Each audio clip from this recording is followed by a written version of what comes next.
Welcome back to World War Now, everybody. I am your host, Conrad Franz, joined as always by Dimitri Kalyagan here with a huge episode this week. I know we are recording a day early, but nonetheless, more and more things are happening than, frankly, many of the weeks we have recorded. The situation in Syria is so dynamic that by the time you're listening to this, things may have changed rapidly on the ground, but we're going to try to set you up for a broader understanding of the unfolding events into, the end of the year here and into 2025, because, this is probably the most consequential battle right now regarding Russia and, and Iran and this whole axis against the West and Israel and the town of Hama, as well as Aleppo. Of course, Aleppo has fallen 100% to Hayat Tahrir al-Sham, the Turkish-backed Islamist group. And now the city of Hama has also fallen. The Assad troops have retreated to Homs, the Syrian Arab army, and there is rumors of an offensive with these paratroopers and a sort of pincer maneuver that are all unconfirmed at this point. Many rumors, of course, unconfirmed. So we are going to bring you everything that we know about Syria. The U.S.-backed SDF is also getting involved. The Kurds are jumping in on the U.S. side of things, and unfortunately, they are not siding with Assad as they perhaps were at the beginning with some reports a few days ago. But we're also going to be talking about the failed ceasefire between Lebanon and Israel, the rumors of an impending ceasefire in Gaza as Israel continues its genocide and continues to airstrike with helicopters and with jets all over northern Gaza, with the, hitting these refugee camps all over the place, and the death toll continues to rise. And, the Islamic world, meanwhile, is distracted in Syria. We're going to be talking about the factionalism and which parts of the Islamic world are supporting this as more and more groups emerge in Syria, as more and more anti-Assad factions from across the regions and different parts, new fronts are opening up for Assad. So it's really becoming quite the issue. We're going to talk about Russia's outlook, how exactly they are gaming the situation out, the rumors of potential Iranian troops, what happened with the Popular Mobilization Forces. So they were stopped at the Syrian-Iraq border and are unable to help Assad as we might have thought. We're also going to be talking about the failed coup in South Korea, which was a bit of a strange episode. Nothing ever happens. People are, waving that one around because it seems that nothing ever happens. But we're going to be discussing the geopolitical implications of that. We're going to be talking about Georgia. We're going to be talking about the situation in Romania as the election looms. I believe this is the last episode before you'll know the results of that election, so you will hear our predictions. A whole lot more going on as well. Some church news, some things in the East with the Thomas Shoal between China and the Philippines, some missile deployments to Japan, and of course the full frontline update in Russia, in Ukraine, everything going on with the strikes deeper into Russia with the US-UK missiles, everything about the news from the US Congress about lack of funding in the future as the Trump administration takes over, and everything on the actual front line in the Donbass to Kharkov and everything else. So it's going to be a huge episode. Dimitri, how are you doing?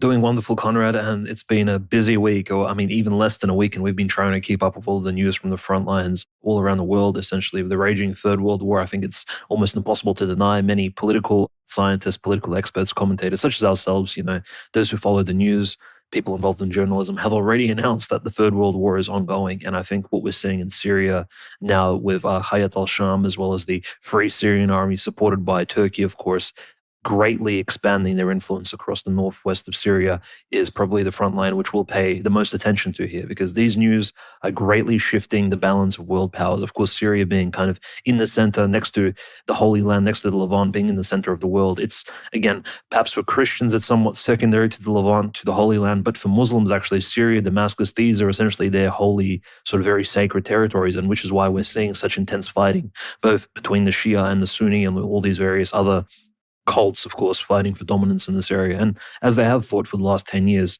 So what's interesting is, of course, the Blitzkrieg, of course, of Hayat al-Sham, HTS, which we'll refer to, and the Free Syrian Army. This is the Turkish-supported, essentially, moderate rebels, which you hear about in the news all the time, have expanded their influence past Aleppo. Last week, of course, we discussed the fact that Aleppo was still holding on somewhat, but it did appear as if the Syrian army was tactically withdrawing. The reports from the front lines of Aleppo have been very, of course, different. So, in fact, many were reporting that the Syrian Arab army, which is the army of Bashar al-Assad, allied with Iran and allied with the Russian Federation, was actually retreating in a hurry. No one actually knows yet as to how exactly the IRGC general station in Aleppo was killed at the beginning of the conflict. I think that will probably still be investigated.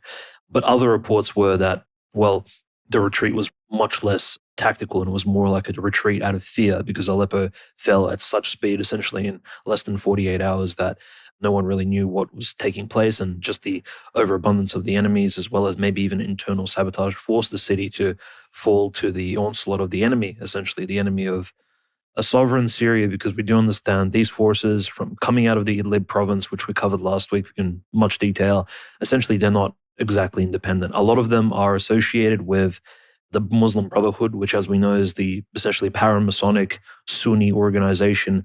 The two particular member states which run the Muslim Brotherhood are, of course, Qatar, which interestingly enough also supports Hamas, and Turkey. So we have Turkey and Qatar backed Syrian rebels, as well as HTS, who are ISIS, al-Nusra, al-Qaeda affiliated. Less so ISIS, but more al-Qaeda sort of al-Nusra derivatives.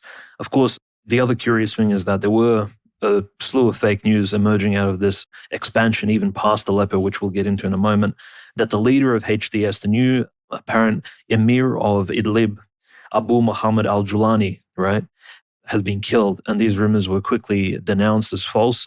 Al-Julani is still alive. He is essentially seen as the enemy number one. We've seen pro-Ukrainian, pro-liberal, and essentially anti-Assad accounts already announce him all over social media as the alternative to Bashar al-Assad. And this man, physically at least, and I'm not an expert at physiognomy analysis myself, but he does appear to be like a Zelensky lookalike, does he not, Conrad?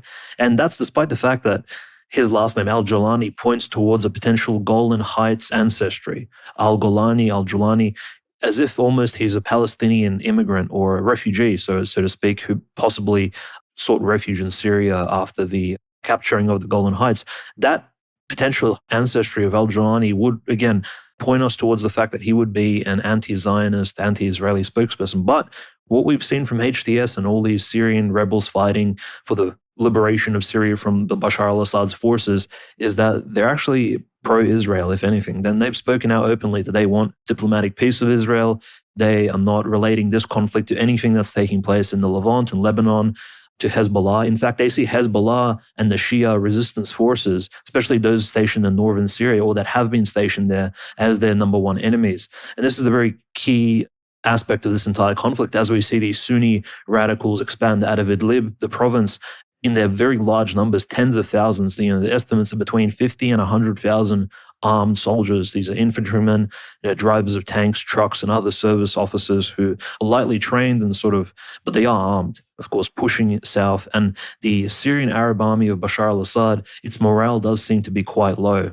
With that being said, there is hope on the horizon at the moment, because what we're seeing is the news right now, literally less than 24 hours ago, another key city just south of Aleppo, the city of Hama, was lost to HTS and the Syrian rebels. They've taken it in a similar fashion. It's much smaller than Aleppo. But the key thing about the city of Hama is that to its west, so essentially if you look at a map on the left side, it leads to the famous and spoken ports of Latakia and Tartus, being, of course, the largest Russian naval base located in the eastern Mediterranean. This is a key location for all Russian bases. There are a lot of Russian bases located just to the west of Hama. And so these rebels now allegedly have taken Hama. They've taken control of it. But one of the heroes of the resistance, essentially of the pro-Assad resistance, a general, Suyal al-Hassan, has essentially dropped Syrian elite commando paratroopers over Hama, and now they're fighting to take certain suburbs and quarters of the city back, which I think would make for some epic filmography in the future if this was ever sort of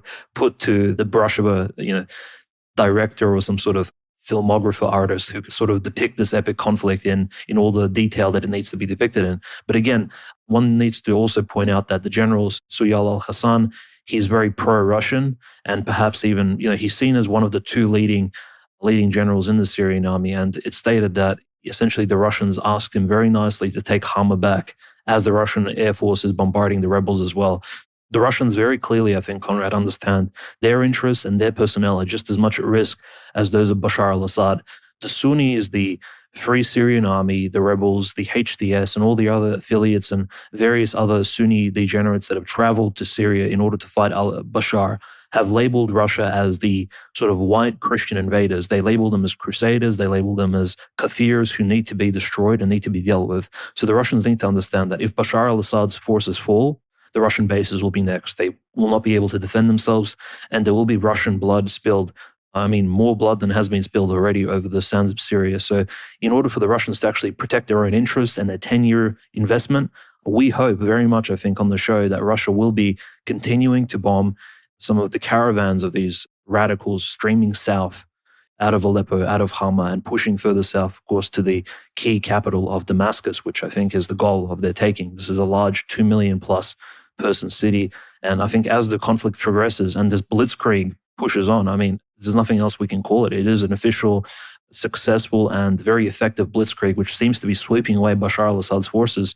We hope that Iran, of course, Hezbollah as well, which has allegedly signed the peace treaty with Israel through the Lebanese government, through the Speaker of the Lebanese parliament, assists Bashar al-Assad's government and sort of puts an end to this onslaught and maybe pushes the enemies of the Syrian regime back into Idlib where they belong. Of course, there are many reasons for why this would be a good thing for the Christians and the locals and just peace in Syria and in the Middle East in general. And natively, I think we can also conclude, Conrad, that this entire conflict benefits the enemies of, well, frankly, the enemies of Christianity in the Middle East, generally speaking. Israel, of course, the radical Wahhabis, and the United States. So whatever's taking place right now, we're not looking at it pessimistically. We just have to lay out the facts before you and kind of tie it all together. But generally speaking here, what's taking place this week has been incredibly negative and very, very tumultuous. I think the people of Syria are even more stressed out than maybe even some of our listeners or those who are following the news very closely. Some very intense stories coming out of Syria this week. Unfortunately, every morning I wake up and the news seems to get worse and worse. And I'm hoping that this news, the headline is, Syrian Arab Army affiliated accounts now claim a paradrop in Khan Sheikhoun all the way north of Hama and simultaneously an armored push from the west, the Sukalabia axis towards Khan Sheikhoun, which again they're trying to kind of claim they're doing a pincer maneuver around the most far advanced forces in Hama, separating them from the forces in Aleppo, which again, if this gets confirmed, that would be great, but this could just be a psyop from the Assad forces trying to regain, momentum and, not lose morale, because it seems that this is, like you said, a blitzkrieg, a very large collapse. No one's seen this kind of advance really anywhere since the beginning of the Russia-Ukraine war, when Russia made its first incursion in the first month in, February 2022. So this is all very relevant. And we're even getting rumors that Israel has made a preliminary incursion into Quneitra, the Golan Heights, southern Syria, which we know there's a Russian outpost there. So, Israel is monitoring the situation very closely. Turkey is, of course, they're trying to claim that they are not directly behind this, yet we know they are. We have video of Turkish border forces and patrols firing on Assad forces and enemy forces of the HTS and the Syrian National Army in particular, who, and again, we see SNA and HTS forces with their former ISIS patches, with their Daesh, their other Al-Qaeda patches. It's all amazing, but the situation right now in Hama, I mean, this is from the AP. Syrian insurgents swept into the central city of Hama on Thursday, and government forces withdrew, dealing another major blow to Syrian President Bashar al-Assad days after insurgent forces captured much of Aleppo, the country's second largest city. The stunning week-long offensive appeared likely to continue, with insurgents setting their sights on Homs, the country's third largest city, which is about 40 kilometers south of Hama, and it is the gate to the capital, Damascus, Assad's seat of power and the coastal region that is a base of support for him. The offensive is being led by the jihadi group HTS, an umbrella group of Turkish-backed Syrian militias called the Syrian National Army. Their sudden capture of Aleppo, an ancient business hub in the north, was a stunning prize for Assad's opponents and reignited the Syrian civil war that had been largely a stalemate for the past few years. So the fact that Hama fell this quickly, it shows that, again, people are talking about tactical retreat. If Homs falls, of course, we can put anything like that aside and conclude that this is just a total collapse. I don't think there's any 4D chess that you could even discuss there, but there are already reports that, the port in Latakia, the Russian base there, that Russia is already evacuating some of its preliminary forces. Certain tankers and other things are apparently headed out of there. So I don't know if this means that, Assad is rumored to be not in talks, but the U.S. has made offers to Assad that if he, withdraws any relationships with Hezbollah and stops getting support from Iran and basically, disavows them and turns towards the West, that they would support his regime. I'm sure there are being offers made towards Iran to cut loose the Assad regime. I believe that I've read reports about that as well, that there's, they may try a final last-ditch effort to get sanctions relief to reunify with the West, and that is to just let Assad go and let Syria basically be partitioned into a pro-Turkish area, a pro-Israeli area, and then, maybe a more pro-Iranian era in the northeast of the country. But it's really looking like, unless Russia and Iran really have something up their sleeve to basically make this better than it was before, I don't see how this is going to be anything than, at the very least, a permanent setback for Assad, if not the beginning of the end of, his very long and tumultuous rule over Syria, which again, we thought that the worst had already passed and that at the very least he would rule until he felt it was fit to be over. But it seems that the powers that be are still coming for his head. We're getting reports, of course, that the Syrian Defense Forces, which are largely supportive of the Kurds in the region, and there are many Kurds in Aleppo, that they have now, despite initially fighting off and fending off HTS and SNA advances into Kurdish parts of Aleppo in the countryside, they are now advancing against the Syrian Arab army and have struck Assad forces, which, very deceptive. I believe that, the Kurds, their number one enemy, of course, are these Turkish forces, but it shows you that you only dance to master's tune. And if master's the United States, then this time we're siding with Turkey and going against Assad. And again, we've talked extensively about how this pushes us much closer towards the fulfillment of the prophecies. We have Russian airstrikes directly, I believe, on Turkish operators and even certain Turkish border forces. So very dramatic escalations there, to say the least.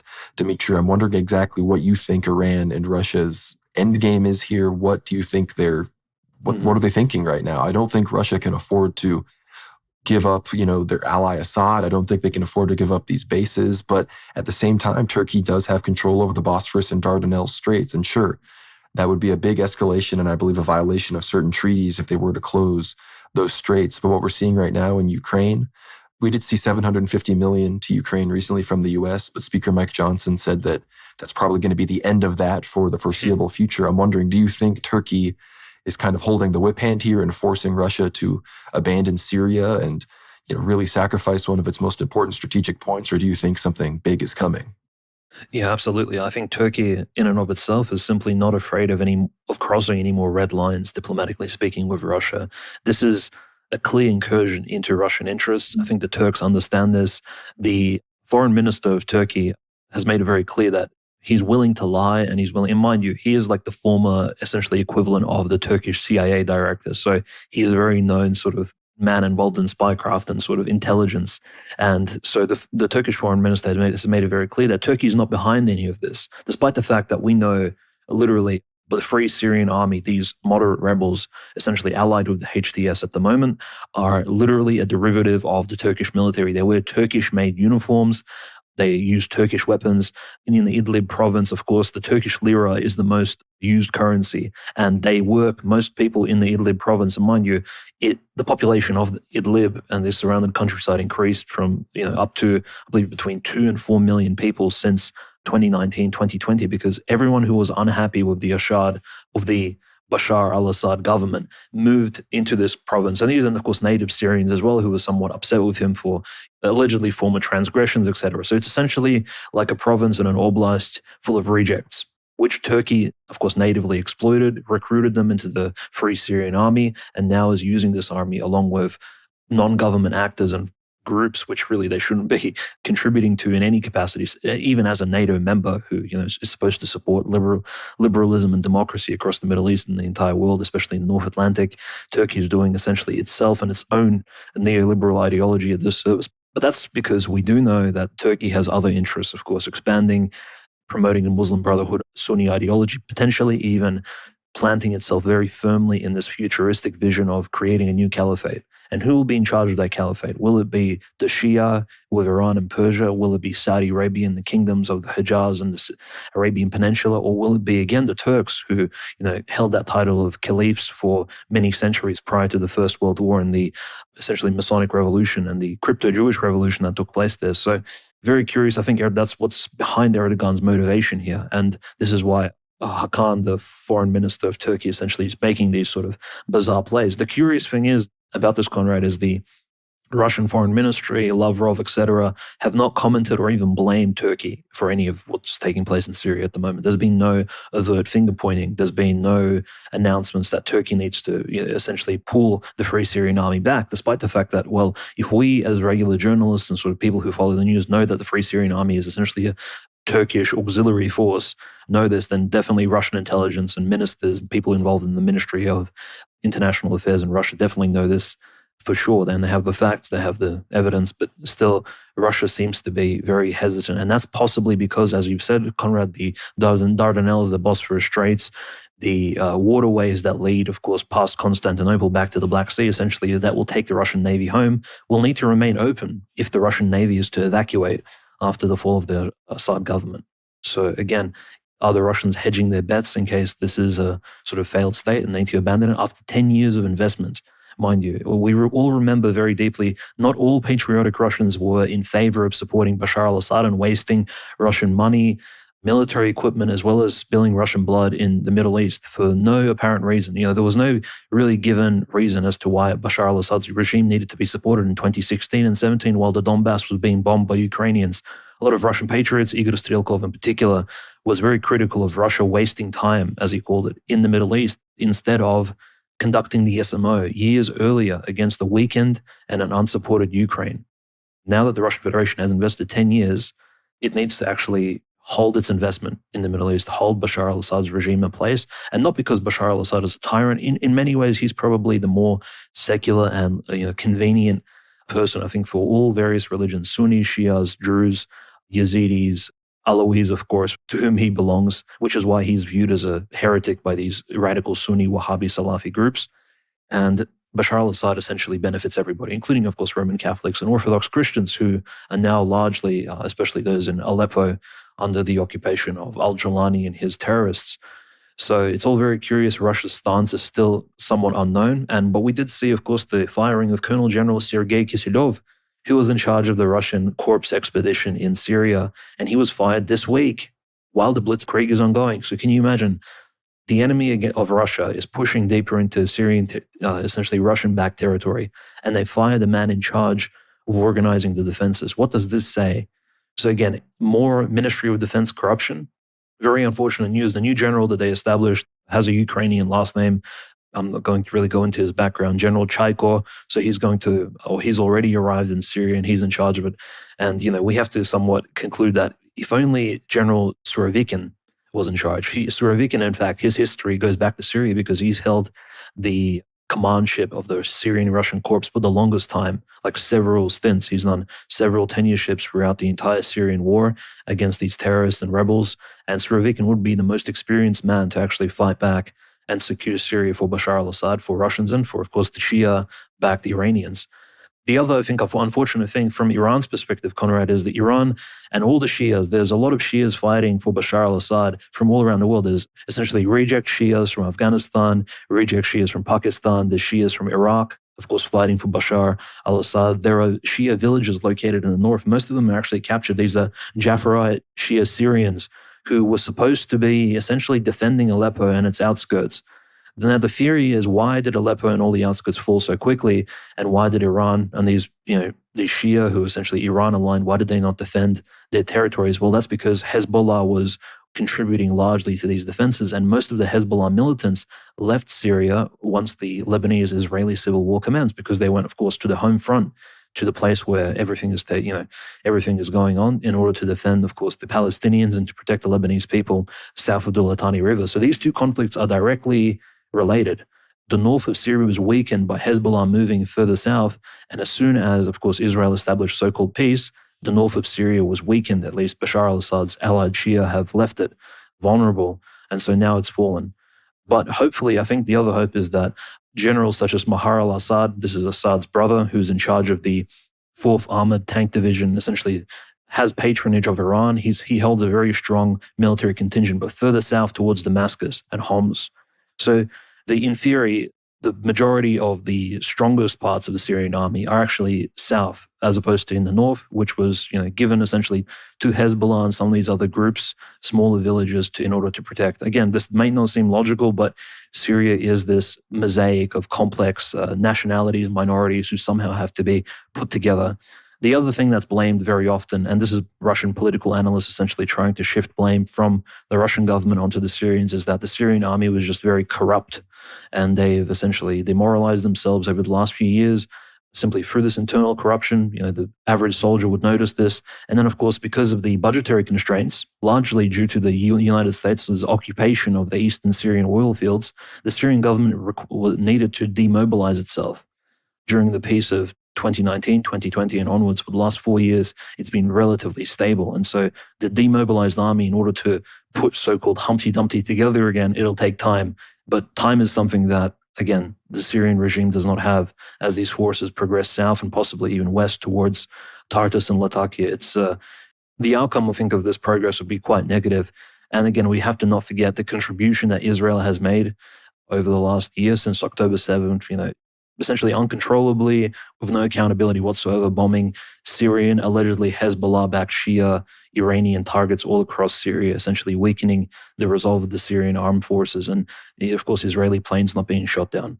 So it's essentially a joint operation. We have Turkey, the United States, and Israel working together in order to overthrow this particular regime. The only black swan in this entire debacle, Conrad, I think, is Saudi Arabia. And it's not very clear which group Saudi Arabia backs. In fact, the claim is that since around 2016, since the fall of Aleppo, the Saudi government has actually pulled back its support for the so-called Syrian rebels and all these other Wahhabi groups. And in fact, Saudi Arabia, including Ibn Salman, the Crown Prince of Saudi Arabia, are not actually supporting the overthrow of Bashar al-Assad's regime because they've sort of normalized relations. So this may be the only positive point coming out of this, is that Qatar and Turkey are primarily behind this overthrow of Bashar al-Assad, and Saudi Arabia is choosing to sit back. But at the end of the day, if Bashar al-Assad's regime does fall, Saudi Arabia, I have no doubt, will move in its Wahhabi extremists, its Salafi sort of preachers, imams, muftis, and they will begin again taking territory for themselves, infiltrating these so-called groups. And we really feel, I think, the death of Qassam Soleimani, right, who held the axis of resistance together until, of course, 2020, when Donald J. Trump took him out, which I think was a huge loss because he had literal, personal relations. His pager was probably full of contacts across Hezbollah, Bashar al-Assad's military. Essentially, all the forces of the Axis were united under his essential guidance from the IRGC. And his fall, I think, has led to the essentially disconnection between all these various factions holding Bashar al-Assad's government together. And the Russians are almost like the ugly duckling, like the odd ones out. The Europeans who have come to this land, who don't speak Arabic, who don't speak any of the local languages, and they're kind of playing their role without an armed ground force, with no Wagner present at the moment. And apparently, and this is what I've heard, is that the Russians have even moved the majority of their warplanes to the Ukraine-Russian front, which, as we understand, makes sense because clearly there's a hot war going on. There's a threat of a war against NATO. And this is why even the bombardment against these rebels, which is effective, mind you, hundreds of them are being destroyed. There's tanks being destroyed. All these vehicles that they're capturing from Assad's government are being demolished by the Russian Air Force. It's still not as intense as what we saw in 2016 when Aleppo was captured by the legitimate government of Syria and its Russian allies for the first time. So just covering all the facts, I think generally speaking, what we're seeing here is a very quickly, rapidly transforming situation.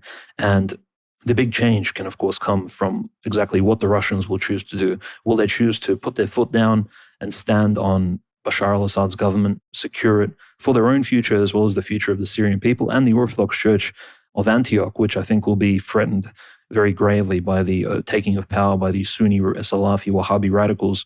Or will Russia retreat, as we've seen in Kherson and other places on the Russo-Ukrainian front? It's not like this has been unprecedented. So-called tactical retreats from war front have been done by the Russians in the past. So I think there's a lot to observe over the next week, and I'm sure all of our listeners will be following the news very closely.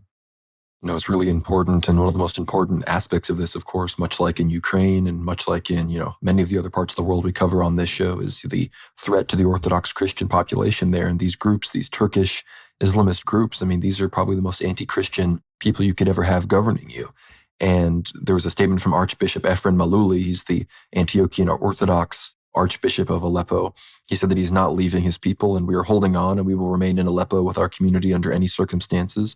We assure you prayers will continue in the churches no matter what. And there have already been reports of HTS and SNA aligned militias, and certain people in group chats have said that they're going to get him and they're going to cut his head off. And people need to remember the previous Orthodox Bishop of Aleppo, Paul Yazigi, reports came out in 2016. He was kidnapped back in, 2014?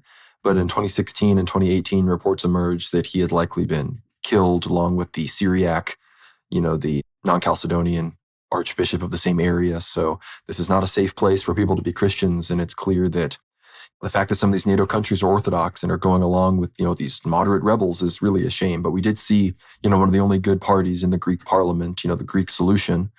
This is from Bellum Acta. It says, following the semi-direct Turkish intervention in Syria on behalf of Syrian National Army and Hayat Tahrir al-Sham, the leader of the ultranationalist Greek Solution Party, Kyriakos Volopoulos, called on the Greek government to intervene and protect the Melkite and Greco-Levantine population in Syria from the Salafi extremists and Turkish-backed rebels.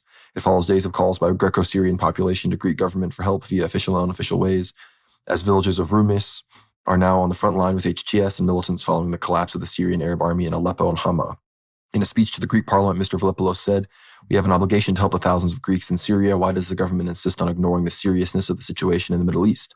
Where are the supposed representatives of the patriotic space to push in this direction? What are they doing in keeping quiet? Do they know where Syria is going?" So, at least some Greek people are recognizing that if nobody's going to stand with the Christians there, they really should. And obviously if NATO, Turkey's a NATO state, if it's going to be sanctioned by them, it's not going to look good, because we saw what happened in Cyprus. We saw what happened in Serbia. We're seeing what happens in Ukraine.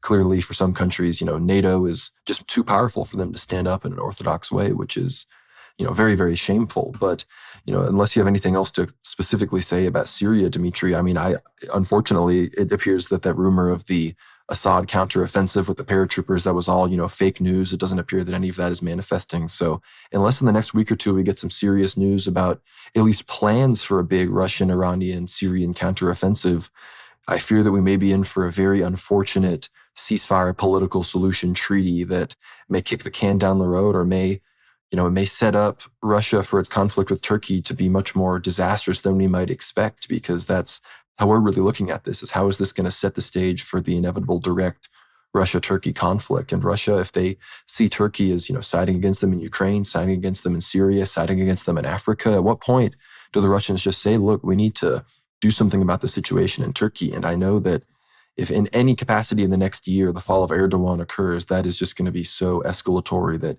even the people that make fun of us for following these prophecies, I think, are going to have to admit that there's something going on here. But unless you have anything else to say about Syria, Dimitri, the ceasefire in Lebanon is continuously being broken. Israel continues to fire on Hezbollah. Again, they struck Hezbollah leadership, and then Hezbollah responds into an empty field, near Kiryat Shmona and Sheba Farms and these other places. Then Israel's like, we will respond decisively. And then they respond and kill people. And, even the U.S., Amos Hochstein, are saying that they don't have much confidence in Israel keeping the ceasefire. So the situation there unfolding, it appears that ceasefire is not going to last the 60 days that they claimed that it would. Meanwhile, the talks for the Gaza ceasefire are ongoing despite, helicopter strikes on refugee camps from Israel. But the talks about an impending Gaza ceasefire, apparently the Qataris have resumed supervision of negotiations for that Gaza ceasefire. And I'm seeing more and more footage of the Al-Qassam and Al-Quds brigades from Hamas in Gaza. So Hamas is by no means completely taken out. So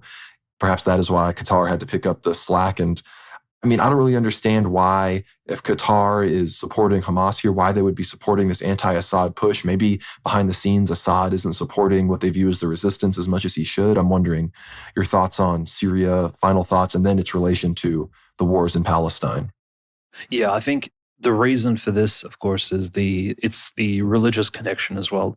The axis of resistance, I think, more or less involves three particular countries, and less so Hamas. Hamas would probably be the most disconnected from it all. And of course, the connection from Hamas to the Axis would be that through its local leaders, such as Sinwar, and many of which have already been taken out, unfortunately. So it was very much personalities that held the entire thing together. And we know Qasem Soleimani was personally, of course, involved with Nasrallah, and they knew each other personally. They've traveled between Iran, Syria, and Lebanon many times, meeting with one another. Of course, Qasem Soleimani was even utilizing Hezbollah commanders and officers in order to fight back against ISIS in Syria and other places. So all these relations are being broken down as these leaders are being taken out. And yes, this peace has been very short-lived. Of course, Israel has blamed Hezbollah for continuing to shoot missiles over the border. But when Israel does retaliate, it hits Lebanese villages in which people die. And so just in the last few days, 10 people have been reported dead across Lebanese villages. And this is, of course, the Lebanese National Health Ministry reported this. You have to also understand that we did claim that this peace was strictly between the Lebanese government and Israel, but generally speaking, Hezbollah was also, of course, an involved element here. Now, how does Hezbollah speak to Israel through these unofficial channels? Well, through the speaker of the Lebanese parliament, of course, who is a Shia. He's been in place since 1992, and the Speaker of the Lebanese parliament is essentially the representative, the unspoken ambassador of Hezbollah at this point. And everybody knows this, except he's not an official member of Hezbollah. So it's quite entertaining kind of seeing him speak as if from the perspective of the Lebanese people and government, but in fact he's speaking for the organization deemed terroristic by most Western countries, including, of course, Israel itself. So this peace, whether or not it continues or not, I think will greatly also depend on, I think, the timeline we're on here, because we're almost like 2 months out from the, of course, inauguration of Donald J. Trump, less than 2 months at this point. And I think this peace was essentially in place in order to stabilize the Middle Eastern situation to such an extent where Donald Trump could come in and maybe through his connections to Benjamin Netanyahu, through their so-called friendly relations in the past, potentially establish some sort of peace here and perhaps even allow for the conflict in Syria to expand further. Because again, the more destabilized Syria is, the further increase there will be in oil price around the world. Whether or not this benefits America, I'm not too sure, but it's certainly, and somehow through some third way, it does benefit Russia too, which sells oil abroad. So the more destabilized Syria is, the higher the petrol prices around the world, the higher the oil prices. So interestingly enough, most of these countries, including Saudi Arabia, Russia, maybe even the United States, benefit from a destabilized Syria, coincidentally. But the other interesting thing is, of course, Qatar's involvement. Again, we've never called Qatar the protagonist of this particular diplomatic story, but we've just noted the fact that they do seem to have very distinct relations across the Middle East. Their connection to Turkey, their connection to the United Kingdom, of course, to the British monarchy, the Emir of Qatar is very much, there's almost like this royalist conspiracy that the King Charles in particular is very esoteric in terms of which religion he belongs to, the Church of England. He's very ecumenist, very Masonic about he does travel around the world, including Mount Athos, but he also travels and meets with all these Sunni sheikhs and all these other important figures in the Sunni Muslim world. So this entire Masonic ecumenist crowd, right, who are essentially, of course, supportive of Israel too. Again, it's very, very separate from exactly what we're seeing with Saudi Arabia not supporting Hamas. So Qatar standing behind Hamas, Saudi Arabia, of course, standing kind of on its own. These are very interesting diplomatic ties, which we, of course, discuss in detail. Nevertheless, the one peace that hasn't been signed, Conrad, across the Middle East and the Red Sea was, of course, that between the Houthis, who are essentially unrelated to Hezbollah in terms of their direct links and connections, but the Houthis have not agreed to any sort of peace. Their main conditions for essentially for freeing up the Red Sea and allowing the ships to sail through without harassment and any sort of military intervention by the Houthis and the Yemenis is that the genocide of the Palestinians will need to stop. And this is something Israel has not gone and agreed with at all. As we've seen in Gaza, the killing of innocents continues. There's continuous footage actually coming out of Gaza every single week that we've covered. Just perhaps if we haven't reported it, it's only because it does get a little bit tedious and frankly repetitive. This is how often these atrocities occur. The bombing of hospital courtyards, the bombing of civilian outposts, apartment buildings, etc. Places where refugees collect and gather in tents outside because their homes have been destroyed. And naturally, many, many children are dying from malnutrition, etc. And the fact that the Muslim world has declared jihad against, the Sunni Ummah has declared a jihad against Assad prior to, of course, the liberation of the Palestinians, or at least in assistance of them, speaks, I think, volumes about exactly how split the Muslim world really is, even amongst itself, amongst the Shia and the Sunni, how they see the future of the Middle East, and generally speaking, their relation to Israel, I think broadly speaking. But Naim Qassam, there are many who accuse him of cowardice, that he's not a Nasrallah, that he is essentially a culprit of this peace, and that he is simply looking to abandon the Palestinian cause, which is why Hezbollah even got involved in the first place. Hezbollah, again, just like the Houthis, the only reason they chose to begin striking against Israel was because of the crimes which they witnessed south of their border in the Holy Land. And this is something we just need to consider. If this peace does continue, what does this say about the Hezbollah leadership? And will Hezbollah, if they do seek a peace with Israel, will they move their reinforcements back into Syria in order to take back a lot of these Syrian villages? These are Shia villages which are aligned with Hezbollah, aligned with Iran. They're essentially religious kin, which are now occupied by Sunni radicals. They have interests, of course, in Syria as well. So it's all very connected. Both these conflicts there, you cannot sort of separate one from the other. And I think as the diplomatic talks continue, it'll be very interesting to see exactly what Hezbollah's position will be. my hope is that the Palestinian Gaza genocide really does end, and then that we can have, an official entry, perhaps of Egypt for the first time, with an entire swath of humanitarian aid back across the border through the Sinai Peninsula into Rafah, into some of these refugee camps to finally assist the Palestinian people like properly. And any discussion of Gaza being occupied by Israeli settlers, which we've seen radical Zionists already speak about openly, Conrad, I do not think, unfortunately, that Hamas will be happy with that, but Israel will definitely be pushing for that sort of solution, because we know Israel, in order, once it takes a particular territory, it needs to settle it with people. This is just how they've acted since the late 1940s. This is part of their signature move, and this is how they'll sort of conduct themselves. So I don't think we'll see peace, but at least perhaps Egypt will finally wake up and begin assisting their so-called co-religionist neighbors just across the border over there. But at this point, it does seem like Egypt is very much under the influence of the US and Israel, and they're waiting for a green light. Will Donald Trump provide that? Because the Biden administration certainly has not.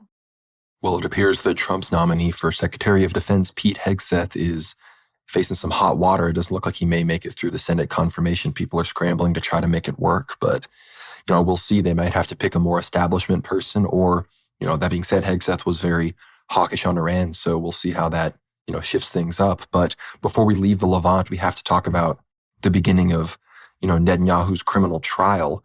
There have been a lot of disputes on how much he's going to have to testify, but the situation is coming. There will also be only 2 hearings next week. This is from the Times of Israel, when Netanyahu will first take the stand, since the start date for testimony, December 10th, falls on a Tuesday. The prime minister will testify in an underground hall in the Tel Aviv district court after judges overseeing the trial on Tuesday approved a request to move Netanyahu's testimony from the courthouse in Jerusalem due to concerns from the prime minister's security. That decision came following a recommendation from the Shin Bet and court's administration as they consider protective measures for the next few weeks.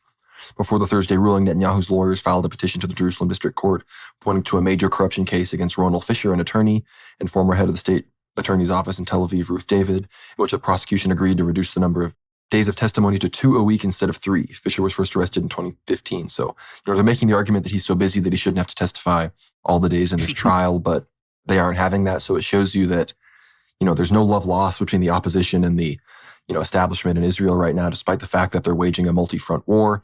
It seems that, certain people that are still empowered within Israel that are against Netanyahu are very much trying to get him, which I don't know what would happen if Netanyahu actually went to prison. It would be fairly unprecedented. And, we see in Iraq, for example, the Popular Mobilization Forces, they stopped on the border.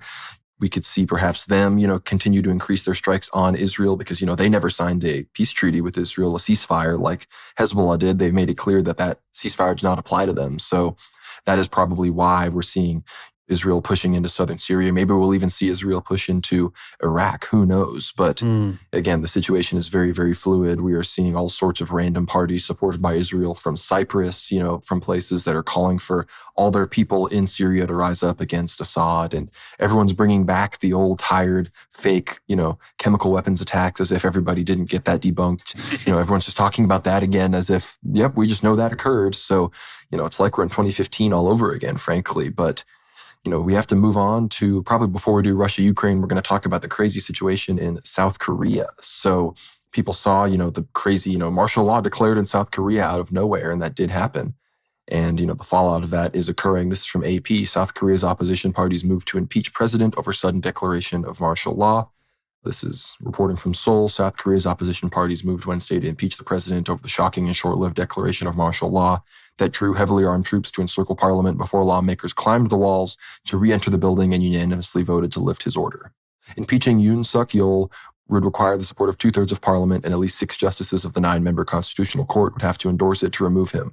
The motion to impeach, submitted jointly by the main liberal opposition Democratic Party and 5 smaller opposition parties, could be put to a vote as early as Friday. Yoon's senior policy advisors and defense minister Kim Yong-hyun offered to resign as the nation struggled to make sense of what appeared to be a poorly conceived stunt. The Democratic Party submitted a separate motion to impeach Kim, who allegedly recommended the martial law declaration to Yoon. In his speech announcing the abrupt order Tuesday night, Yoon vowed to eliminate anti-state forces and continued to criticize the Democratic Party's attempts to impeach key government officials and senior prosecutors. The martial law lasted only about 6 hours, ending after the National Assembly voted to overrule Yoon and his cabinet formally lifted it before daybreak on Wednesday. So again, this was, He even went on to claim that, I never claimed to actually implement martial law. I did it late at night and I planned to end it immediately. And I just wanted it to, that to just get through the gridlock and scare the opposition. And then we can actually just get along with our agenda. But nope, it turns out that it's just going to mean that the opposition is just going to take power. And some people claim that the opposition, at least the current guy that would likely become the president, is much less hawkish on North Korea and China. So we'll see where that goes. And maybe that has something to do with the reason why the U.S. is announcing it's going to start stationing long-range missiles on Japan right now, because it is worried about the expansion of China. But, this coup was interesting. There was some violence. I mean, the troops were deployed. They were trying to arrest members of parliament. The members of parliament were barricading the glass doors within the chamber to stop the troops from getting to them and, beating them and arresting them. So it was quite an interesting 6 hours. Again, it shows you that South Korea and North Korea aren't as different as people might think. It's just South Korea is completely and utterly occupied by the United States. So they have to continue this veneer and facade of the democracy memes. So Dimitri, I'd love your thoughts on this, because remember, people forget that South Korea is probably the number one ammo supplier of the Ukrainians, just like North Korea is the number one external supplier towards the Russians. Oh, yeah, absolutely. All those NATO weapons being shipped into Ukraine require, all those 5.56 bullets, of course, ammunition for NATO rounds, shells, etc., are coming from South Korea, which I guess the United States has made the official, strategic call that, South Korea does not require them because the armistice between the two countries will continue perpetually, forever. But as we know, the situation has changed recently. There were all kinds of drone propaganda strikes between North Korea, South Korea, the dropping of trash, the escalation, of course, in recent months was the destruction of certain roads, bridges by North Korea leading into South Korea, as if I think Kim Jong-un sort of understands that there is instability. Generally, if you can imagine the spycraft taking place between the two countries, given the fact that the population, the language they speak is essentially identical, is at a very high level. So you can imagine the information being passed between one state to the other is probably quite thorough and intense. So I think what we saw was just one of these signs that South Korea, of course, being led through its degeneration of culture. I think most people are quite aware that Japan, South Korea, Taiwan, very, very much East Asian countries, which have benefited economically, you can say, from neoliberal policies and the capitalization of the world markets since the 1990s, have seen a gradual cultural degradation, I think, over the last few decades. In fact, even the oppositionary leader, Lee Jae-myung, this is the one who was seen kind of taking a selfie video as he was climbing over the fence to try and get into the parliament to try and vote against the so-called coup of the leader of South Korea. What's curious is he's also, despite the fact that he's more of a Labour left-wing candidate and oppositionary leader, he's also pro-gay marriage, he's pro-sodomy, he's pro all kinds of liberal degeneracy. So as Conrad said, not only in a militaristic sense, but also in a cultural sense, South Korea is subjugated to essentially whatever comes out of the United States, whatever's trendy, whatever's woke. This is South Korea's burden to bear, and we see, of course, it has probably the worst birth rate of any country on the entire coast of the Pacific Ocean. Frankly, it's like 1.1 per woman, perhaps it's even less at this point. So it's quite bad, actually. The nation is dying out slowly but surely. And all of this is taking place while North Korea has been building its relations with both China, strengthening its relations with Russia, very much so for the security agreement. So we kind of see that over the last few decades. In fact, it's North Korea that's somewhat coming out on top, despite having the much weaker economy and much less developed infrastructure, technology, etc.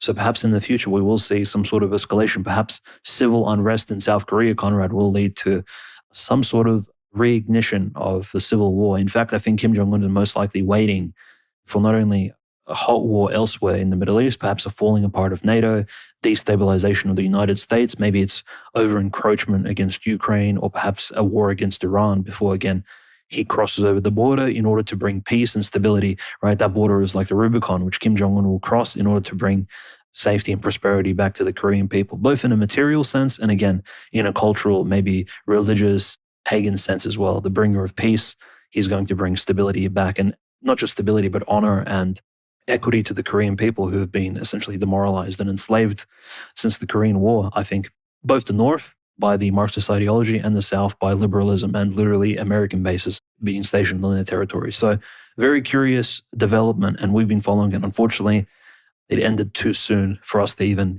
record an extraordinary episode covering the coup because, the coup, the standing down, the police on the streets, it was all over a little bit too soon. So the excitement ended very, very quickly.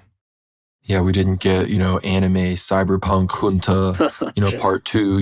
The South wasn't just immediately conceded to Kim Jong-un. The incels didn't rise up and, fix the birth rate, overnight.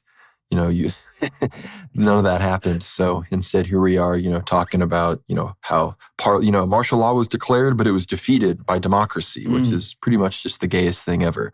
But before we move on to talk about Russia, Ukraine, we got to talk about the only other things going on in the East, which was another big collision between Filipino and Chinese Coast Guard forces at the Second Thomas Shoal, at the edge of China's claimed economic zone, their South China Sea, as it were, that claims to encroach on Vietnamese, Filipino, and many other territorial waters. But these Chinese forces used water cannons. They slammed into many of these forces, and there's 10 plus Chinese boats that are circling the shoal, preventing Filipino Coast Guard or any fishermen or anything from getting in. So the situation is definitely escalating there. And like I said, the U.S. is deploying these missiles to Japan, and they continue to flex new defense deals with Taiwan, sending more and more weapons there. So the East continues to build up. We also see more and more footage from popular democracy, forces, the People's Democratic Forces in Myanmar that are launching more and more mortars and missiles against, Tatmadaw junta forces. So they continue to advance across the region as, again, China and Russia are slowly but surely escalating support for the junta, but it seems that, external support for these rebels is increasing as well. So I think in the next few months, we're probably going to see escalations in Myanmar as well, especially if Syria goes away. China, how many of these proxy wars are these people going to afford to lose on the periphery of their operations? These are much closer to home than any of these places are to the United States. So these are developments we're going to be covering very closely. But I'm going to hand it over to you, Dimitri, for Russia, Ukraine. We're probably going to do another final Syria check at the very end of this episode because things just keep unfolding. And one thing for people to keep in mind is that Syrian Arab Army casualties are fairly low, indicating that these are very large retreats. So a counteroffensive is going to come. The question is it going to even be capable of doing what they want it to do? So we're going to be watching all of that very closely. But Dimitri, it's time to transition to Russia, Ukraine. What is going on along the front? It appears to me that, that map that we've talked about more and more with, an actual large portion of Ukraine east of, the Dnieper River, plus, the coastal regions, that's starting to actually look more realistic with the Russian operations. No, absolutely. Like what we're seeing right now is very interesting. So the Russians are actually progressing, not so much in the Kursk Oblast, which the Ukraine are occupying, which the Russians are making incremental progressions in, especially in the villages of Darina, and there's like 3 villages of essentially called Darina of some variation. And Russians are intensely fighting the Ukrainians. They're pushing them back. All these villages, by the way, have been evacuated. It's not like there are literally elderly pensioners waiting in these villages or farmers of some sort being killed. Fortunately enough, there's been thousands, tens of thousands of evacuations out of the Kursk occupied zone. And naturally, we know the Ukrainians have taken hundreds of prisoners at this point, POWs, as well as civilian prisoners who've been taken deep into Ukraine for their own safety, out of their own homes, by the way, in villages. So the progression in Sudzha is very interesting. The outskirts of the city are now occupied by the Russian VDV paratroopers who we mentioned last week. It's interesting how both in Syria and in Russia, finally, we're seeing these commando paratroopers who are essentially the elites of their so-called ground forces actively participating in combat roles. So this is quite, I think, interesting for anyone really curious about military doctrine and things of this nature. But Sudzha is, again, not taken by Russia for another consecutive week. We're looking at, almost half a year of the Kursk Oblast being occupied by Ukraine.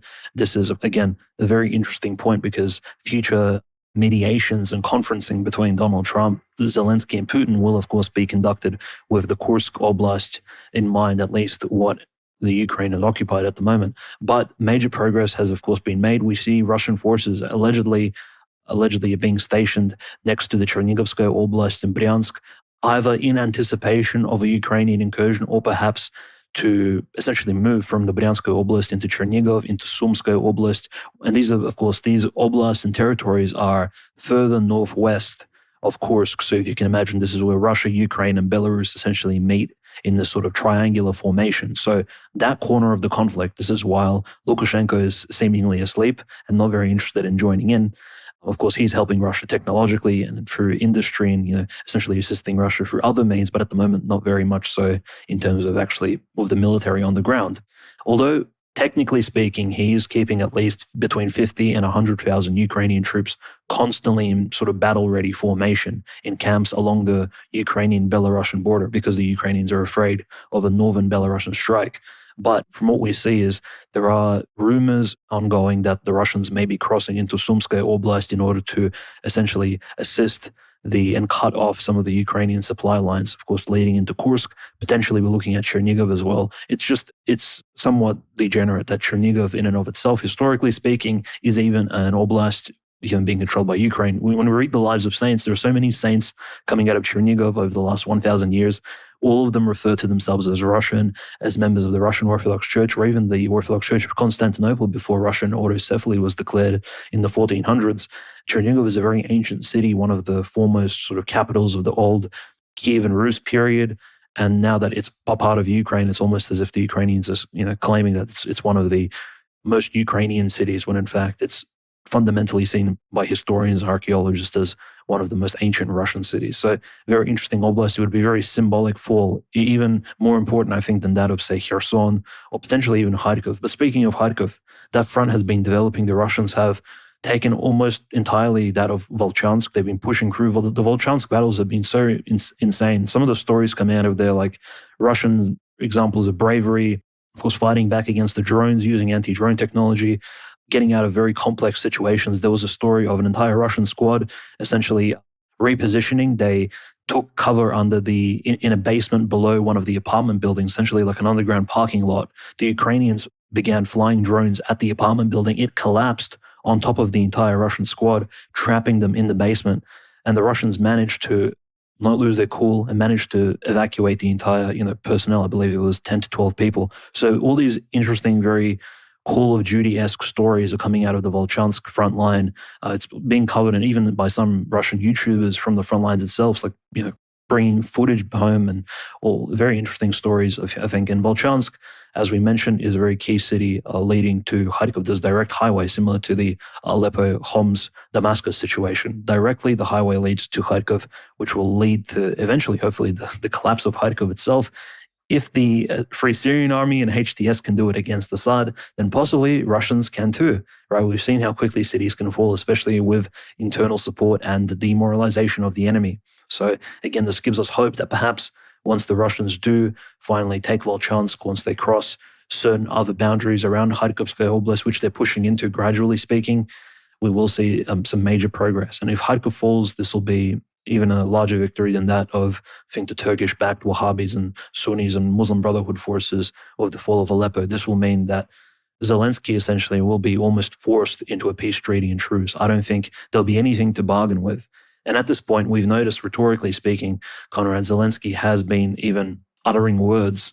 Like this week, for example, he's sworn at Russia during the press conference with the Chancellor of Germany. In fact, he said he's going to tell Russia to F off or something of that sort, which was very somewhat immature of him, actually, during a press conference with the leader of Germany, right, who supports Ukraine with so much, essentially, industry, politically, etc.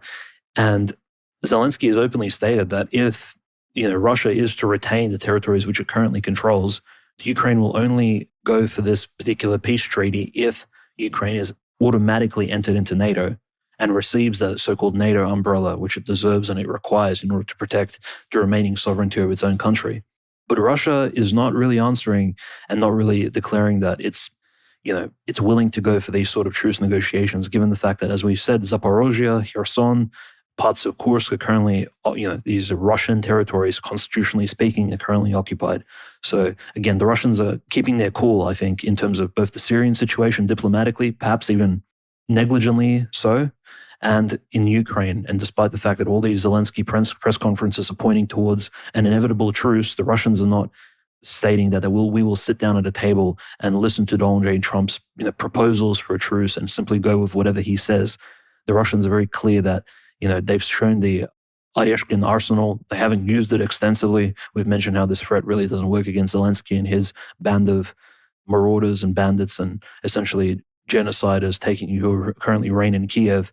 But against the international sort of diplomatic end of the globalists, this display of hypersonic missile mid-range technology, it really does put Russia in a stronger leverage position in terms of what it can bargain with in the future.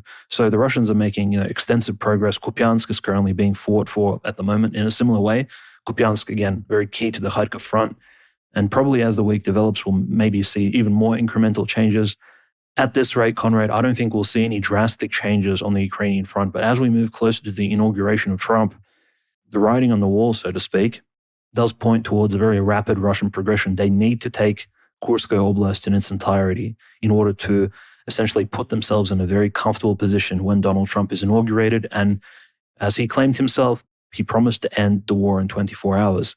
The Russians want to be in a very comfortable, good position for that to take place, and they'll need to take Kursk back, and they only have 50 or so days to do that. So again, the Russians are fighting against the clock here because Kursk has been occupied for several months now, and the Ukrainians, they have actually this week poured in more reinforcements from the Sumskoye Oblast into Kursk, and they're really holding on to it. And this has been made very clear by the Ukrainians. They're not going to give it up. Commander-in-Chief Syrskyi, this is his sort of radiant achievement. If the previous Commander-in-Chief of Ukraine, who's now the ambassador to the UK, his achievement was the counter-offensive of the late 2022, taking back of Kherson, Izium, then Syrskyi's greatest achievement in terms of his career and his military expertise is the taking of the Kursk Oblast. So he's not going to surrender it. He's known as like the butcher of Bakhmut. This man knows how to sacrifice Ukrainians for greater Israel, for whatever other goal he, of course, is sending him to die for. And all of this is happening in the context of the Ukrainian age of conscription being lowered to 18. And of course, even United States politicians speaking out in favor of that because they're stating, well, Ukraine must defend its sovereignty by lowering the draftee conscription age down. And this is, just a very effective measure of actually having the whole country be involved in its sort of defense. Again, as if we're speaking about a world war or a total war of some sort of capacity, but instead it's a war of genocide and aggression by the Ukrainian government, by Zelensky, which is continually perpetuated for the gain of some sort of dark cabal in the background. Well, we've seen an increase in launches from the Black Sea from Russia's naval forces, and we have to consider if some of that is going to be any kind of warning to Turkey that, like, look, you may be able to close the Bosphorus and Dardanelles, but we can still strike you from our half of the Bosphorus Straits. But one of the big news that I heard from Ukraine is, this is from El Mundo, Spanish media, so I mean, it could be completely fake, but this report says the West is preparing Zelensky's departure to London in the event of a ceasefire and while the country holds presidential elections. So if there is some kind of ceasefire and that would, lead to there being elections that Zelensky would likely not be able to win without extensive cheating, it appears that he's going to be retiring to London. So that is not surprising in any way, shape, or form, but an interesting development that some kind of, NATO member country would directly admit to something like that. But unless you have anything else to say about the specific situation in Ukraine, Dimitri, we have to talk about the situation in Georgia. This is from Sputnik International. The protesters in Tbilisi have almost completely dispersed. This is the first rally in a week that was not dispersed by police, a Sputnik correspondent reported. Several thousand reporters took part in the rally. They blocked traffic along Rustaveli Avenue near the Georgian parliament for the entire night. The police in turn blocked traffic along the avenue from Rustaveli and Freedom Squares, as well as the side streets leading to the avenue. However, the police, unlike all previous nights, did not intervene during the rally. The police have already withdrawn water cannons from Freedom Square, and individual cars have begun to drive along the avenue. This is about 12 hours ago as of Thursday, so this was from Wednesday evening in Georgia. However, traffic has not fully been restored. Several dozen student-age youth remain in front of the Parliament building. They're lighting fires to warm up and singing songs. The avenue in this place is strewn with garbage. Some piles of garbage are smoking. Several shop windows have been broken. Another series of opposition protests began in Georgia on November 28th after Prime Minister Irakli Kobakidze announced his decision to suspend consideration of the issue of starting talks on the country's membership into the European Union until 2028. Protesters reportedly used firecrackers, stones, bottles, and even Molotov cocktails. Riot police in response used special equipment, including water cannons. Some of this footage was pretty spectacular. We saw huge, firework bazookas being fired by protesters. We saw, the security forces really crack down. They would drag people and pull them into the phalanx, and, hundreds of arrests were made and whatnot. Reports that they even used, sewage water in the water cannons to really disperse the crowds quicker. So they really cracked down, and, the Russians issued a support for, the heavy-handed approach, and it appears that they're going to prevail. The Zurabashvili-led coup I don't think it's going to triumph. And as Dmitry said, they really just need to arrest that lady, the nonsensical fake president, and just get along with this. But it appears that I think Georgia is overcoming the color revolution. In many ways, this is like the final chapter in the past 20-year saga of Georgian influence. And I think Georgia will be staying, on their own terms in the Russian sphere of influence, which I think is very good for the Orthodox Church and for, I think, geopolitics worldwide. And I want to hear your thoughts on Georgia as well, Dimitri, but I also just want to read an update again on the situation in Romania. This is from Reuters.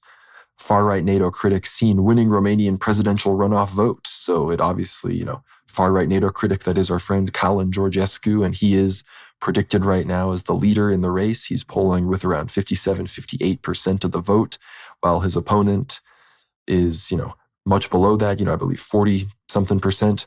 And so this is December 4th from Reuters. Romanians vote in a presidential election runoff on Sunday that could see Calin Georgescu, a quote-unquote far-right critic of NATO, defeat pro-European centrist Elena Lasconi, an outcome that might isolate Romania in the West and erode its support for Ukraine.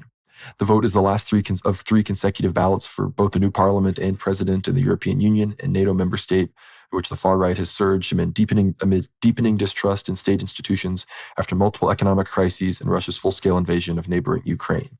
So obviously all the news are talking about how the Ukraine fatigue is the number one factor in the Romanian election, and the fact that they're already, pretty much conceding that Georgescu is going to win means that it is very likely. However, they are still seeding the Russian influence narrative, and they're going to blame this on foreign intervention and probably try to bog up Georgescu in court with all sorts of things. But we talked last week about Georgescu's amazing statements, how much he loves Jesus Christ and the Orthodox Church and his anti-globalism. So this would be a very positive development in Romania. But hey everybody, Conrad here, cutting in from a later recording after this main episode was recorded. So much happened that I'm going to have to change a lot of stuff, mostly with this Romania segment. Unfortunately, all of our predictions are meaningless because the second round of the elections in Romania for the president will not be held. Calin Georgescu, despite the fact that he was polling at 58%, is not going to be running we don't even know when this next election is going to be held, but the first round where he won with, 24% of the vote or so, that's been canceled. Those results have been annulled, and I'm going to read the report here from AP.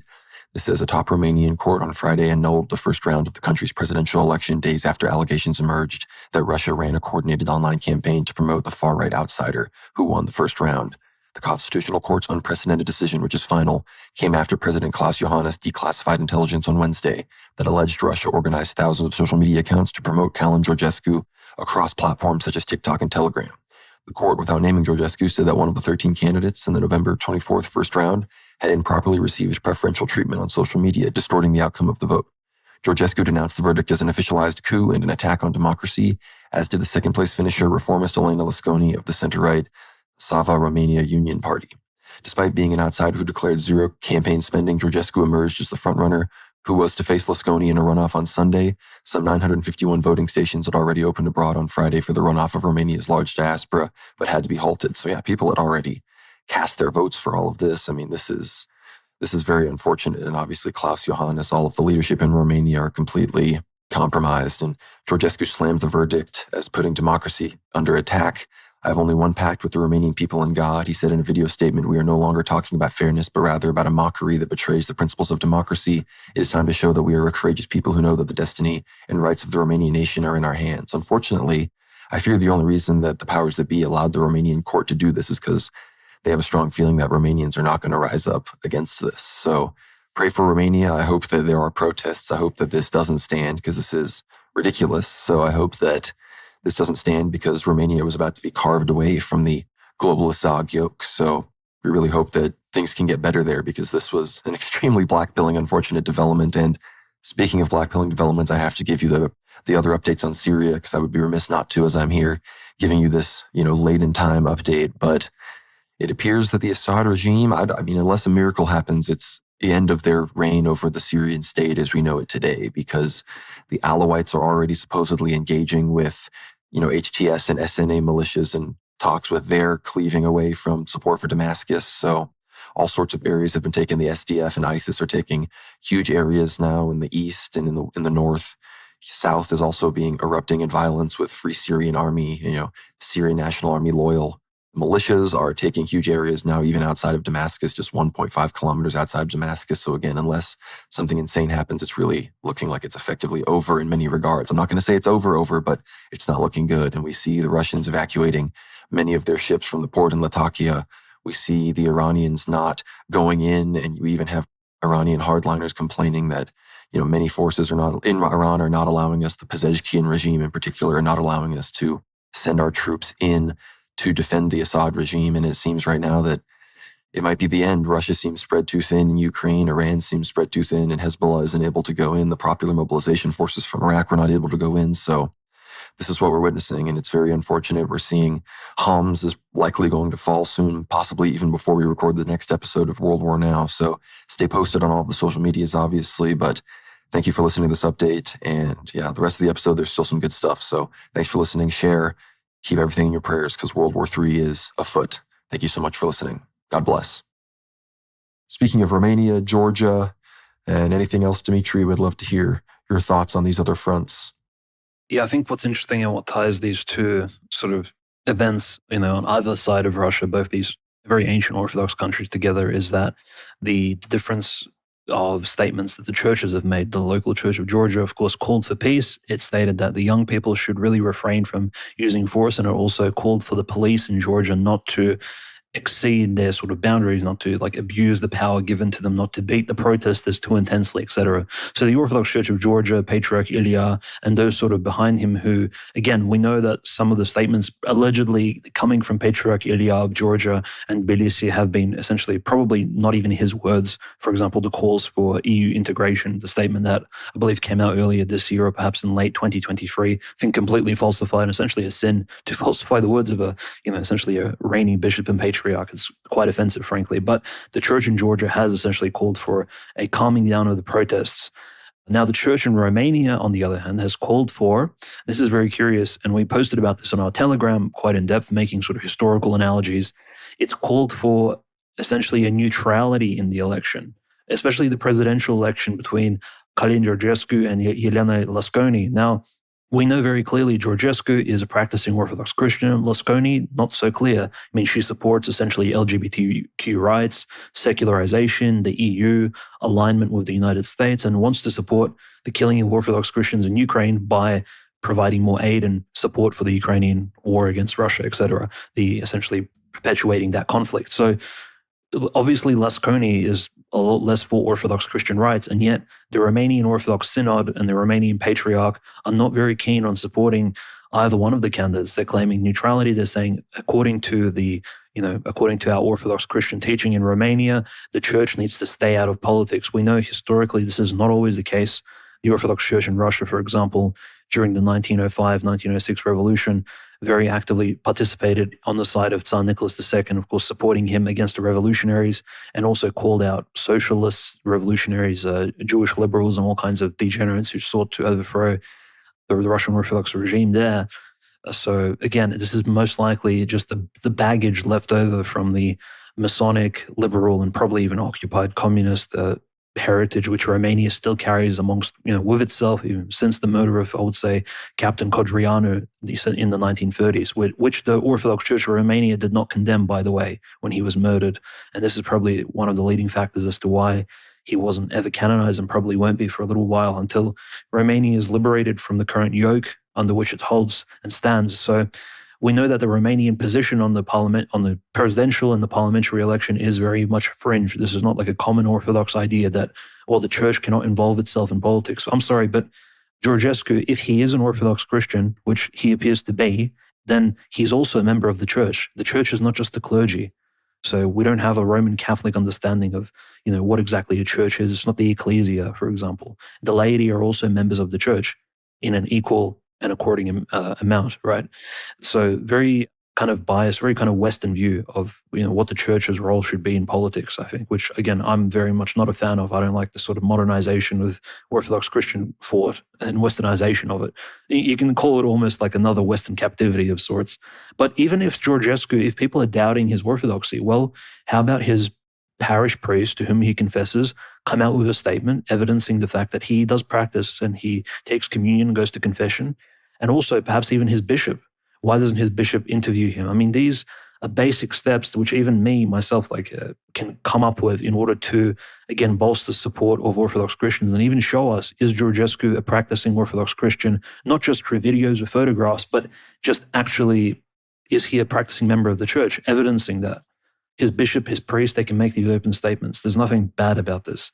But yet, the Romanian Orthodox Church chooses to sideline itself, well, this may be an issue going forward. We'll have to just have a look exactly at what takes place. We know the Ukrainian Orthodox Church is doing essentially the same thing, the canonical church, because it fears persecution, but there isn't any persecution happening in Romania, at least not outwardly so.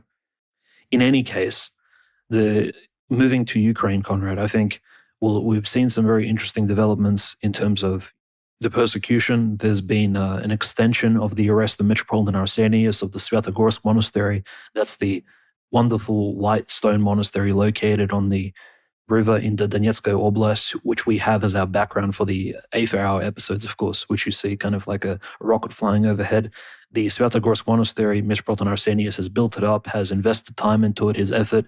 Now is currently in prison for another 2 months by the Ukrainian courts in the city of Dnipro, which is, again, one of the Hasidic capitals of European Jewry and Chabad Lubavitch in particular, which is, I think, very offensive to Orthodox Christians. Just in general, essentially like a prison synagogue holding the Metropolitan there for essentially no reason whatsoever. Essentially false charges, and all these hearings are very not persuasive in terms of exactly what they're speaking about. The positive thing about it is that the judge named Alexandra Guminyuk, this is a female judge, has actually stated that the Metropolitan of Cherkasy, Theodosius, this is the one who was defending his Archangel Michael Cathedral against the Ukrainians who took control of it. He's now no longer under any house arrest. The electronic bracelet around his ankle has been removed. So again, pro-Ukrainian liberal female judges are freeing Orthodox bishops, So can you imagine the hierarchy is essentially being controlled by a female judge who now chooses to release him because he's not a danger to society any longer, right? This is, again, this Jezebel-esque politicization of, Orthodox life in Ukraine. I think it's, many aspects to the degeneration of Christian culture taking place right now in Eastern Europe, I think, which we cover.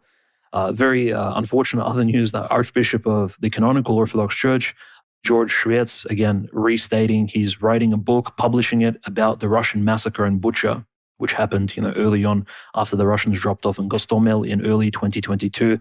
At the beginning of SMO, if you recall, the Bucha massacre is one of the reasons as to why President Putin even has an arrest warrant from the ICC and why this entire Ukrainian conflict has been called a war crime by the West, because there were many bodies of deceased Ukrainian villagers and other civilians found in Bucha. Again, it's not clear as to who exactly murdered them in cold blood, it seems. These people were unarmed. Their bodies were littered amongst the streets. Whoever killed them, of course, is a criminal, but of course, without any sort of trial or investigation, the blame was put onto Russia and the Russian armed forces, stating that the Russians entered into Bucha on the outskirts of Kiev, massacred them. And again, some members of the Canonical Orthodox Church in Ukraine are pressured into admitting the fact that, this massacre was done by the Russians, by the Russian invaders against whom we're praying for the defense of Ukraine.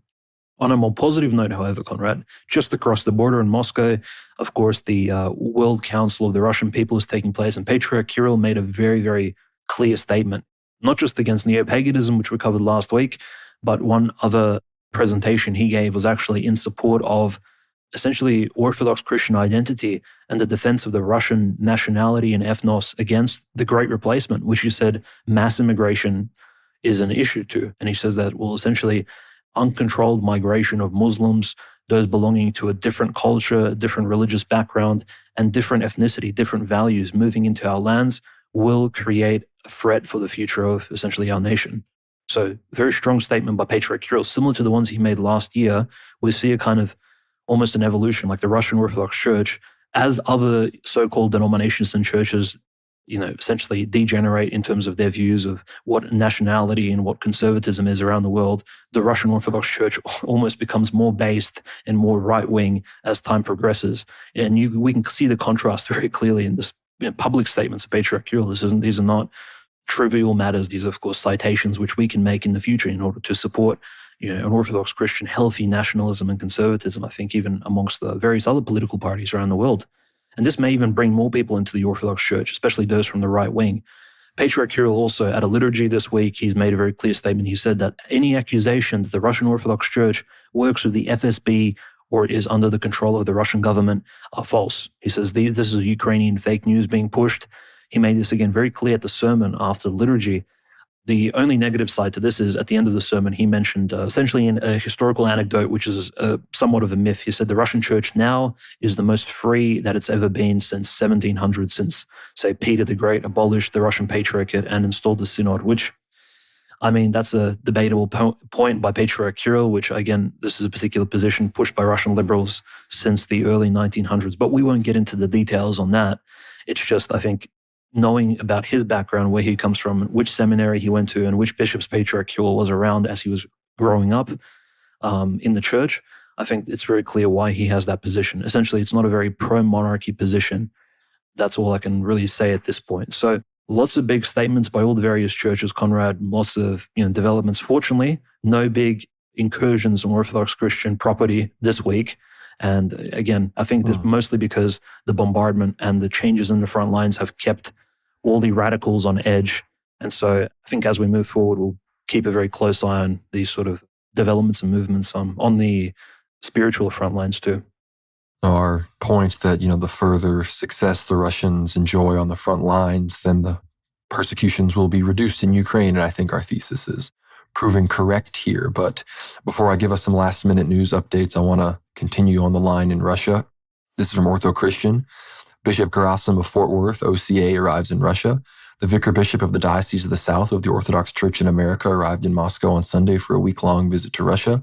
The OCA has a representation church in Moscow dedicated to the great martyr Catherine, whose feast will be celebrated this coming Saturday, December 7th. Traditionally, the feast is celebrated by a visiting hierarch from America, which this year will be His Grace, Bishop Gerasim of Fort Worth. Vladika Gerasim, who's known as a spiritual child of Blessed Seraphim Rose and the second abbot of St. Herman's Monastery in Platina, California from 2000 to 2009, has been serving as vicar of the Diocese of the South since June 2021. On the second day of his visit to Russia, Bishop Gerasim, accompanied by Archpriest Daniel Andrzejczyk, rector of the OCA Representation Church, met with His Eminence Metropolitan Anthony of Volokolomsk, head of the Moscow Patriarchate's Department for External Church Relations. During a lengthy conversation which took place in a friendly and warm atmosphere, issues related to the situation of Orthodoxy on the North American continent, inter-Orthodox relations, as well as bilateral relations between the Russian Orthodox Church and the Orthodox Church in America were discussed. Bishop Gerasim is currently in Kazan, where he celebrated the all-night vigil for the Feast of the Entrance of the Most Holy Theotokos into the temple, with the local hierarch, His Eminence Metropolitan Kirill of Kazan, at the Cathedral of the Kazan Icon of Mother of God of the Kazan Theotokos Monastery. In his address, Metropolitan Kirill noted that St. Tikhon was enthroned as Patriarch of Moscow and all Russia on the Feast of the Entrance in 1917. At that time, those who didn't join the schismatic church being propagated by the Soviet authorities were called Tikhonites. And as the Metropolitan said, the American church where Bishop Gerasim serves can also be called Tikhonite because St. Tikhon was a real apostle of that land. He opened many parishes, appointed 2 bishops as vicars, and did much to develop orthodoxy throughout America and Alaska. So this is great to see that, again, we remember when Metropolitan Tikhon of the OCA went to Ukraine and concelebrated with Metropolitan Onufry, and it's good to see the OCA still maintaining its close ties with the Moscow Patriarchate. So very happy to see all of that. But to talk about a few final things in the news, this is from China. One of those things that I think is evidence that we are teetering more towards the more overt realities of World War III. This is from Reuters. China's President Xi Jinping stressed the need to enforce discipline and fight corruption in the military, as well as boost information warfare capabilities. Since last year, China's military has undergone a sweeping anti-corruption purge with at least 9 People's Liberation Army generals and a handful of defense industry executives removed from the national legislative body. It is necessary to strictly enforce discipline and crack down on corruption to ensure that the military remains absolutely loyal, absolutely pure, and absolutely reliable. His remarks come after the Defense Ministry said last week that a top-ranking military official had been suspended and was under investigation for serious violations of discipline. Xi was making his first inspection of the military's new Information Warfare Department established in April, which reports directly to the powerful Central Military Commission. So, again, a lot of things going on in China, specifically with their beefing up their Navy. Again, in the past 2 months, they had, I believe, 3 aircraft carriers all out of port at one time, which they're the only country besides the United States that have ever been able to achieve something like that. So the situation with the Chinese military is escalating rapidly. I'm also wondering how closely they're watching the Uyghur forces in Syria, because so many of these Turkestan nationalistic terrorists that come from China are actively fighting in Syria. So again, China, I believe, ultimately does have an interest in Syria as well and will be asking Russia exactly what is taking them so long. But again, we're watching the situation unfold in Syria. That's going to be the topic of future shows as it continues to unfold. But I'm hoping that some kind of counteroffensive from Assad will, come about between now and the next episode, but can't say that we have any evidence that something like that is occurring right now. So unless you have any final updates, Dimitri, those are my final miscellaneous updates. And before, of course, the next episode, which you listen to, our dear listeners, which will cover this, I think, even more in depth with some special guests. Isn't that right, Conrad? I do need to mention there'll be a lot of fake news out at the moment. There's a lot of Sunni, Wahhabi, pro-Salafi people online, especially, you do have these Muhammad Hijab, Ali Dawa type figures. These are big YouTubers, big social media accounts promoting these sort of anti-Assad rhetoric online. So all we have to say on the matter, I think very generally, unbiasedly, is that Assad may not be a perfect person. His family, his father's reign, his regime, his brother who's the general, they may not be perfect leaders for Syria, but the alternative is much worse and much more dependent on, of course, foreign forces such as the Muslim Brotherhood, Turkey, Qatar, the United States, Israel. We know Bashar al-Assad is an enemy of Israel. Netanyahu has openly called him that. We know if Israel had an opportunity, they would take Bashar al-Assad out. And of course, we know the Zionist regime is the same one that's pushing all kinds of various other degeneracies around the world. It is a major danger to exactly what's taking place in, I would say, not just the Middle East, but all over the world. We see this in Ukraine. The mark of the Israelite is very, very clear over there as well. So it does affect multiple countries at once, not just, of course, the Levant and the Holy Land. The other clear thing is that, in joint statements, we do see organizations such as Janim and, of course, the Al-Qaeda in the Islamic Maghreb, Akim, the Salafi terrorists all over Africa. We see ISIS, Khorasan, all these various pro-Al-Qaeda organizations speaking out in favor of HDS and their progress against the Assad regime. These are the same sort of people who, again, were participants in the Crocus City Hall terrorist strikes, the captures of the prisons in Russia this year, all the various other degenerate acts around the world of essentially Muslim extremist terrorism. They're all aligning themselves, not against Israel, not in favor of the Palestinian Sunnis who are now being genocided and killed in the Gaza Strip, but against Assad specifically.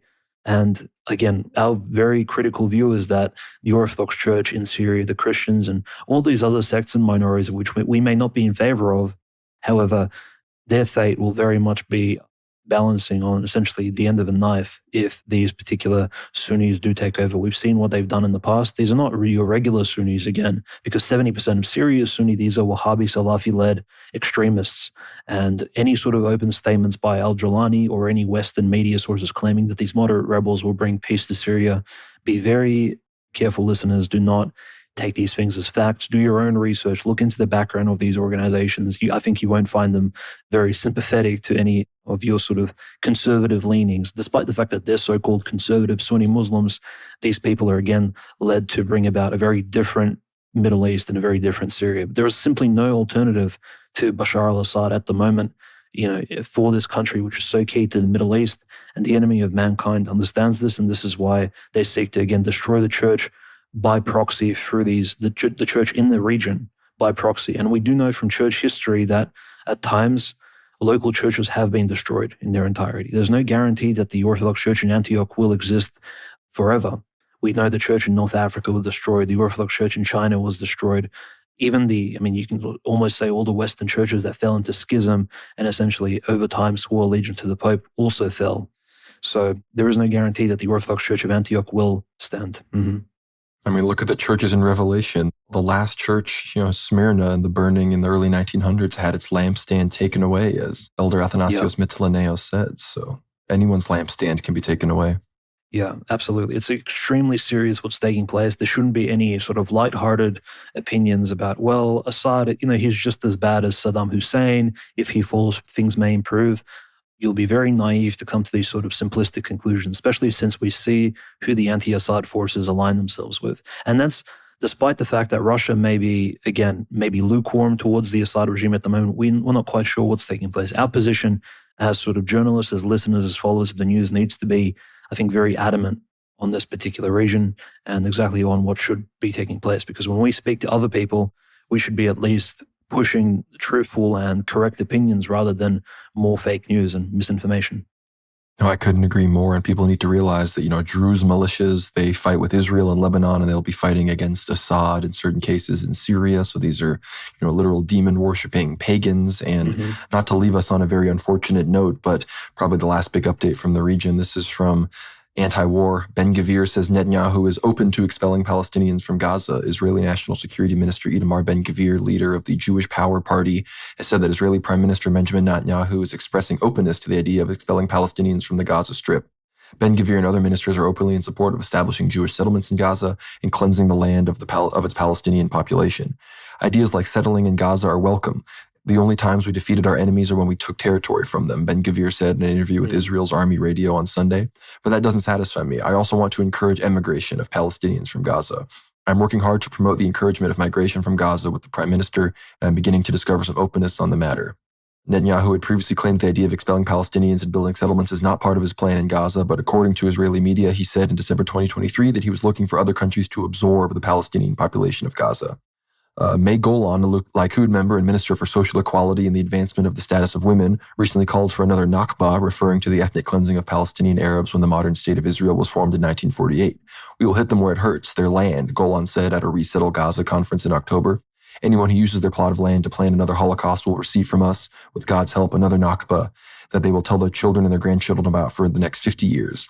In October 2023, a document prepared by Israel's intelligence ministry that was leaked to the media said the best post-war scenario for Israel would be the expulsion of all 2.3 million Palestinians living in Gaza. So pray for the Palestinians in Gaza, pray for the Christians across the region, pray for the Christians in Ukraine, because I'm sorry, but world Jewry is executing a war against them. We know they want to build New Heavenly Jerusalem in Ukraine. They want to make Greater Israel, which takes up the vast majority of Syria, obviously all of Gaza, Palestine, Lebanon, all of these places. So this is going to have a very negative effect on the Church of Christ, the Orthodox Church in the region. So be sure to pray, let God arise and let his enemies be scattered, as it were, in this case, because that's what needs to happen. Because again, Assad, some say he's a crypto-Christian, but like Dimitri said, he is, ask anybody that knows Christians in the region, he is the main protector of the Christians of Syria. So continue to pray for everybody there, continue to pray for the world, continue to pray amidst World War III, because it is here, and you're not going to hear it from the talking heads, but the fronts are here, the violence is here, the body count is here, and your country may be getting more involved than you think soon. So continue to pray and continue to ask for the intercession of the saints. I talked about St. Catherine's feast in that article about Bishop Garrison. So many saints' feasts have been celebrated in this past week at the beginning, early stages of the Advent fast, the Nativity fast. So be sure to ask for the intercession. St. Philomeno, St. Catherine, St. Porphyrios of Capso-Calivia, St. John of Damascus, so many wonderful saints, St. Sabas the Sanctified, so many saints that have, their lives are some of the most prominent within the Orthodox liturgical tradition. So ask for their intercessions, ask for them to heal the world, and I think things will start to get better, because we know that all the prophecies are contingent on repentance. But with all of that being said, thank you so much for listening here to the end of this jam-packed show. worldwarnow.co, worldwarnow.substack.com. That's how you can support us in every way. Get behind that paywall, listen to every episode of our Ether Hour. That's hundreds of hours at this point of premium content that you get access to, as well as our Q&A threads. You also get access to the premium channels on our Discord channels. So that is right, the World War Now Discord is up. Those free subscribers should be getting an email about it in the very near future if you haven't already gotten it. So check out the World War Now Discord and talk to us on there, talk to show guests, talk to a lot of other special people that are joining us on there. So check it out. It's going to be a great time, and we're going to be on there every day. So don't miss it. That's the World War Now Discord. But follow us on X, World War Now _. Follow me at GnomeRad. Follow Dimitri at OCanonist. Subscribe to us on YouTube, World War Now. Be sure to leave comments. Please leave comments on X. Leave comments on Substack. Leave comments on YouTube. Like the videos wherever you see that, specifically on Substack and YouTube. It really helps us out. Share those videos. Send those links. Give gift subscriptions. Christmas is coming up. We might be doing some discounts. If you know somebody that likes the show, maybe you can gift them a subscription behind that paywall. A lot of, good ideas here at the end of the show. But with all of that, thank you again so much for the support. We cannot do this without you. Dimitri, I'll leave you with the last word. Yeah, no, it's been an incredibly busy week. Thank you for following us on all of our social medias and supporting the show. Again, as Conrad said, without your support, we do provide a certain product. We do provide the best news that I think we can in terms of the podcast, the articles, one of which we'll be releasing this week. So enjoy reading that. It's quite lengthy, and eventually it'll, of course, turn into a book, which we will publish probably in 2025, God willing. But more than likely, I think as the news develops, we will be covering it with all due detail. And next week, we'll have some special guests for you on our, not just an Aether Hour, but with our World War Now coverage. So episode 99, look forward to it. And thank you, Conrad, for all the input this week. It's been incredibly busy. Thank you again, everybody, for listening, and we will see you on the next one. God bless.